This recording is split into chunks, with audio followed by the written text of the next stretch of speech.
አቡሻህር የሚባለው ቃለ እግዚአብሔር በጎንደር ስንት መምህራን ነበር? በሸዋ በአዲስ አበባ ስንት መምህራን? አንድም የለ ዛሬ ዝግ ጠፍቶ ድጓ ዘርግቶ ብፁዓን ተብሎ የሚያዜም ሰው የለ። አቡሻህር ደግሞ እንደ ጥንቆላ አድርገውታል፣ አላወቁትም። አቡሻህር መምህር ምን ይቻላል ብትሉኝ መምህር እየተቀጠረ ቢያስተምረው በጎንደር ወደ 15 ያህል መምህራን ነበሩ።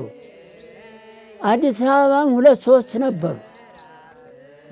አንድም መምህር በዚህ በአቡሻህር መምህር አቡሻህር አሁን እየተበላሸና እየቀረ ነው ያለው መምህር እያለ ድጓም እንደዚሁ የሚማረው እየጠፋ የሚዘረገው እየጠፋ ቁጭ ብሎ ተቀምጧል። እና በዚህ እውነት የሚቆረቆር ሰው ካለ በዚህ እንዲያው ምናልባት እግዚአብሔር እንዲያው ፈቅዶ እንዲያው እንትን ቢል በአቡሻህር እና በድጓ መምህር ሲኖዶሳችን ምናልባት እንዲያው ቢነገረው ይህን የሚያደርግ ሲኖዶስ ነው፣ ሌላው አይችለውም።